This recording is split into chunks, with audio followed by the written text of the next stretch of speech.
Today I'm going to show you how to set up a Kubernetes cluster on an old computer that you may have just sitting around. While setting up something like Kubernetes may seem complicated, it's a surprisingly easy process once you have the steps and the right software to get it done fast. I think it's the best choice when it comes to setting up a home server, since you can add and remove applications without worrying about messing up the underlying operating system of the actual machine. So let's jump in and roll through the steps. No matter what kind of machine you're using, you'll need some basics to get started, so make sure you have the following handy. 1. The computer itself. I'm using an old Mac Mini, but any computer will work.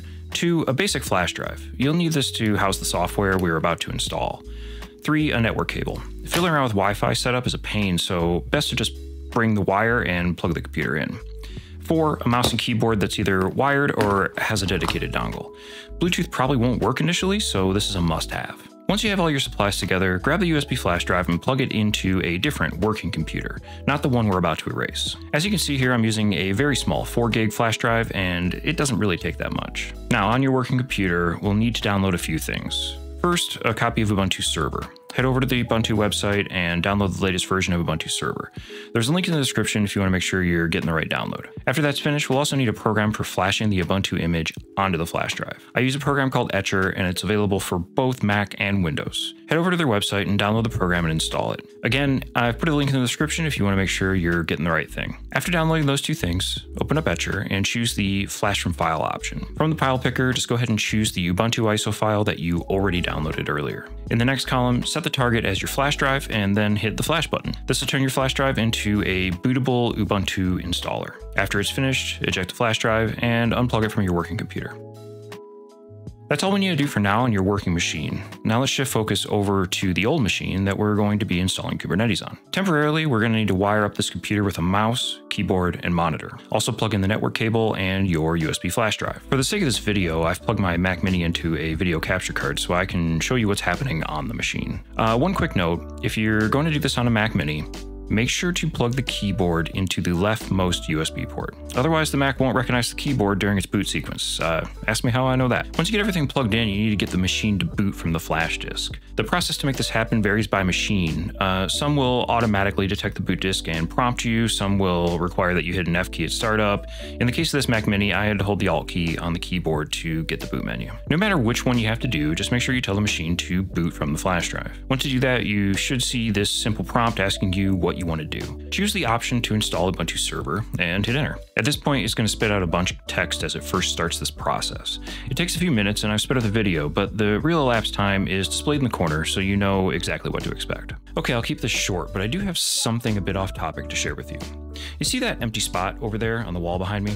I left that spot empty on purpose because someday I hope that there will be a silver play button hanging in that spot. You see, YouTube gives creators big silver plaques when they get 100,000 subscribers, and while the purpose of this channel is to share ideas, concepts, and lessons about software, DevOps, and development careers, my personal goal is to get to 100,000 subscribers and get a silver play button to hang over there in that empty space. Hitting the like button on this video helps spread it out to other people on YouTube, and subscribing to the channel gives me the motivation and the dopamine hit I need to keep making more videos.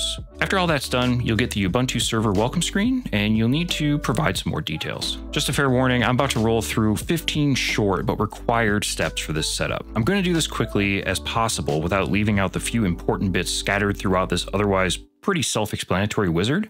Eyes on the prize, we'll get through it. First, choose your language. Next, it may ask you if you want to upgrade to the latest release. I skipped this for now, but you can always do it if you want. Next, configure your keyboard. Next, it'll ask you what type of server you want. Choose the minimized version unless you have a need to use this machine for something else. If all goes well, it should automatically connect to the internet and you can just hit enter. Before leaving this screen though, write down the IP address it was assigned. You'll need this later. Next, leave the proxy empty and hit enter. Next, leave the mirror address alone and hit enter.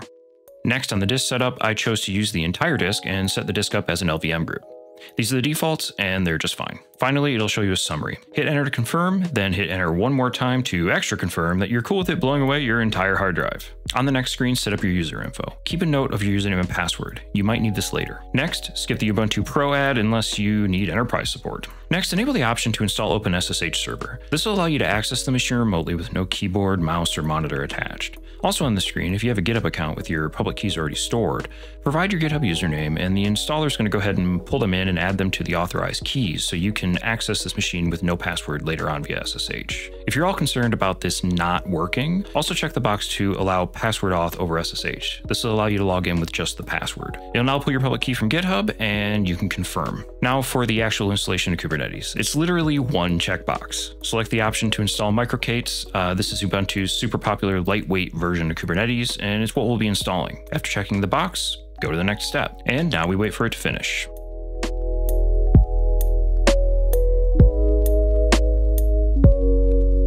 Now don't be like me and completely miss the text menu at the bottom of the screen. When it's done, that menu will show an option to reboot now. Note that if you don't take the flash drive out at this point, it'll probably yell at you. Take out the flash drive and then reboot.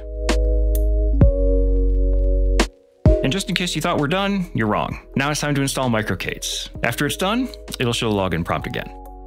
Okay, now it's done installing. You can shut the machine down, unplug all the unnecessary cables at this point, and put your server in its final resting place, and then power it back on. Okay, now we have a running Kubernetes server, and there's only a couple more things to do before we can call it done. Now back at your working machine, open up a terminal and attempt to SSH into the machine.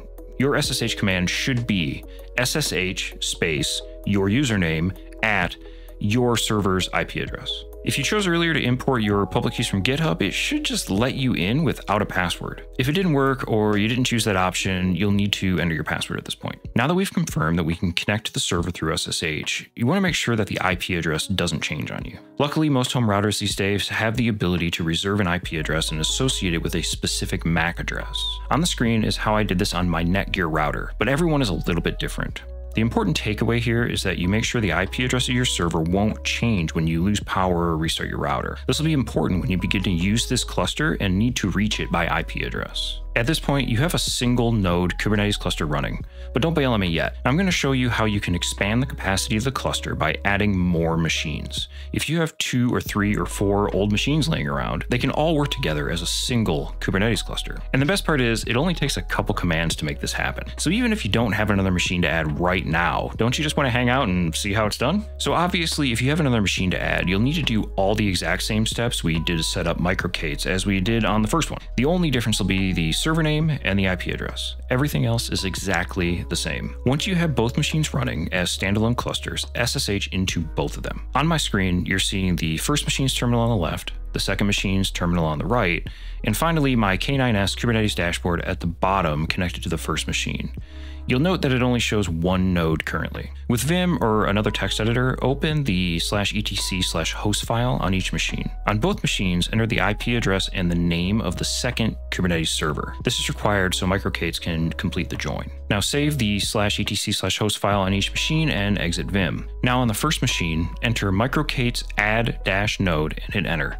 It'll give you the command you need to enter on the second machine. Copy the command and paste it into the terminal of the second machine. The system will now join the 2 machines. You can see in the bottom K9S window, the cluster now shows 2 nodes. And for demonstration purposes, I'm going to scale my installation of Home Assistant to 2 replicas.